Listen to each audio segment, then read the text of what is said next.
जय श्री राम जी भक्तों, आज हम सुनाएंगे आपको श्री रामचरितमानस जी के अयोध्या कांड का 75 नंबर का दोहा। जैसा कि मैं हर दिन 3 दोहा सुनाती हूँ और इसके अंदर जितनी चौपाइयाँ आती हैं सारी चौपाइयों को अर्थ के साथ सुनाऊंगी। तो शुरू करते हैं, आप ध्यान से सुनिए। हम आरंभी हरि कथा, तुम निर्वाहन आय सुआसन लीजिए, सुनहु वीर हनुमान सियावर रामचंद्र की जय। बोलो बजरंग बली की जय, बोलो सब देवी देवों की जय।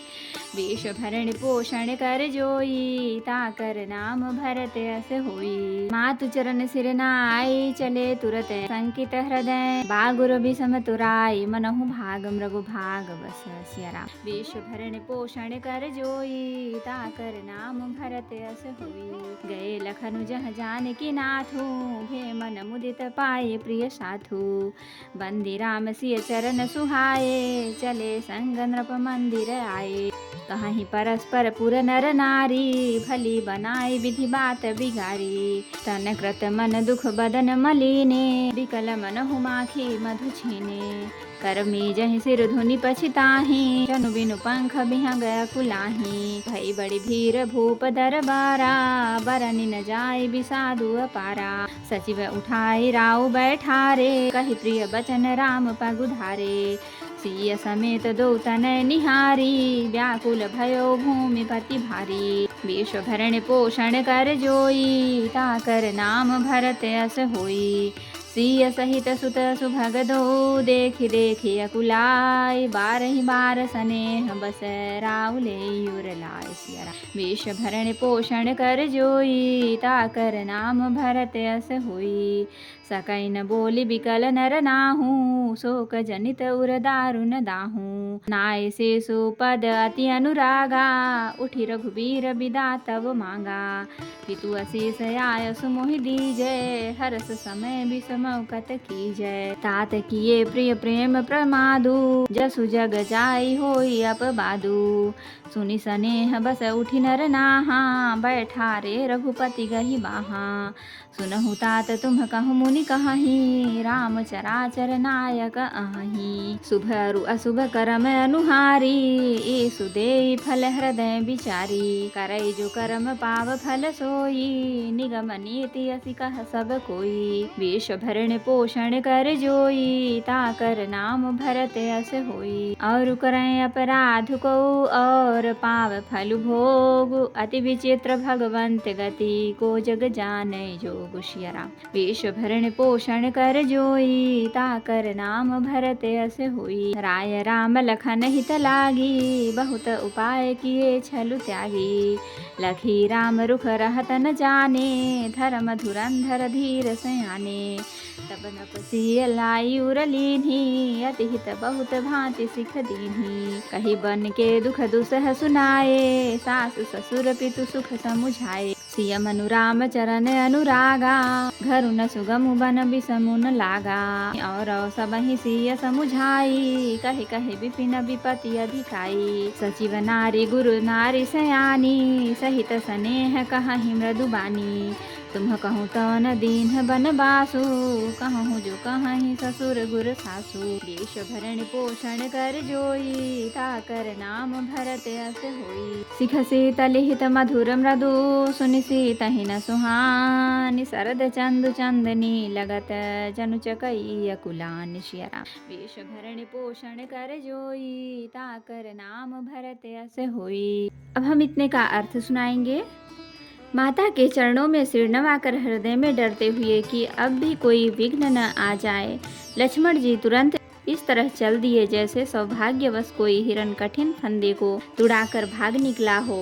लक्ष्मण जी वहां गए जहां श्री जानकी नाथ जी थे। प्रिय का साथ पाकर मन में बड़े ही प्रसन्न हुए। श्री राम जी और सीता जी के सुंदर चरणों की वंदना करके वे उनके साथ चले और राजभवन में आए।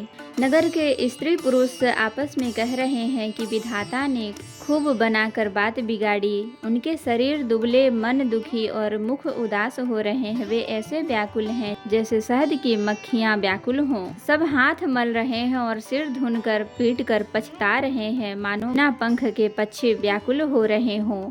राज दरबार पर बड़ी भीड़ हो रही है। अपार विषाद का वर्णन नहीं किया जा सकता। श्री रामचंद्र जी पधारे हैं, ये प्रिय वचन कहकर मंत्री ने राजा को उठाकर बैठाया। सीता सहित दोनों पुत्रों को वन के लिए तैयार देखकर राजा बहुत व्याकुल हुए। सीता सहित दोनों सुंदर पुत्रों को देख देख कर राजा अकुलाते हैं और स्नेहवश बारंबार उन्हें हृदय से लगा लेते हैं। राजा व्याकुल हैं, बोल नहीं सकते। हृदय में शोक से उत्पन्न हुआ भयानक संताप है। तब रघुकुल के वीर श्री रामचंद्र जी ने अत्यंत प्रेम से चरणों में सिर नवाकर उठकर विदा मांगी। हे पिताजी, मुझे आशीर्वाद और आज्ञा दीजिए। हर्ष के समय आप शोक क्यों कर रहे हैं? हे तात, प्रिय के प्रेम वश प्रमाद कर्तव्य कर्म में त्रुटि करने से जगत में यश जाता रहेगा और निंदा होगी। यह सुनकर स्नेहवश राजा ने उठकर श्री रघुनाथ जी की बाह पकड़कर उन्हें बैठा लिया और कहा, हे तात सुनो, तुम्हारे लिए मुनि लोग कहते हैं कि श्री राम चराचर के स्वामी हैं। शुभ और अशुभ कर्मों के अनुसार ईश्वर हृदय में विचार कर फल देता है।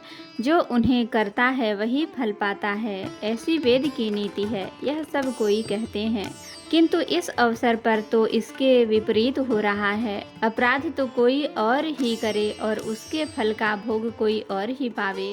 भगवान की लीला बड़ी ही विचित्र है, उसे जानने योग्य जगत में कौन है। राजा ने इस प्रकार श्री रामचंद्र जी को रखने के लिए छल छोड़कर बहुत से उपाय किए, पर जब उन्होंने धर्म धुरंधर, धीर और बुद्धिमान श्री राम जी का रुख देख लिया और वे रहते हुए न जान पड़े, तब राजा ने सीता जी को हृदय से लगा लिया और बड़े प्रेम से बहुत प्रकार की शिक्षा दी। वन के दुसह दुख कहकर सुनाए, फिर सास ससुर तथा पिता के पास रहने के सुखों को समझाया। परंतु सीता जी का मन श्री रामचंद्र जी के चरणों में अनुरक्त था, इसलिए उन्हें घर अच्छा नहीं लगा और न वन भयानक लगा। फिर और सब लोगों ने भी वन में विपत्तियों की अधिकता बता बता कर सीता को समझाया। मंत्री सुमंत जी की पत्नी और गुरु वशिष्ठ जी की स्त्री अरुंधति जी तथा और भी चतुर स्त्रियां स्नेह के वश कोमल वाणी से कहती हैं, तुमको तो राजा ने वनवास दिया नहीं है, इसलिए जो ससुर गुरु और सास कहें तुम तो वही करो।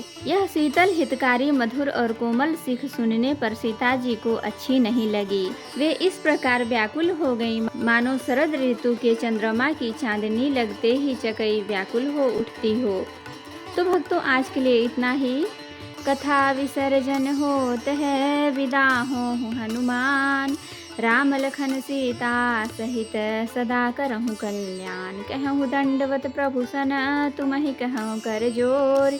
बार बार रघुनाथ कहीं सुरत करायहु मोर। नाथ एक बर मागहु, सोई कृपा कर देहु। जन्म जन्म प्रभु पद कमल, कबहु घटै जनि नेहु। सियावर रामचंद्र की जय, बोलो बजरंग बली की जय, बोलो सब देवी देवों की जय। तो भक्तों, अगर वीडियो पसंद आई हो तो लाइक करें, शेयर करें, कमेंट करें और सब्सक्राइब भी कर लें, ताकि मेरी हर वीडियो आपको आसानी से मिल सके। जय श्री राम जी। भक्तों, आपका दिन शुभ हो।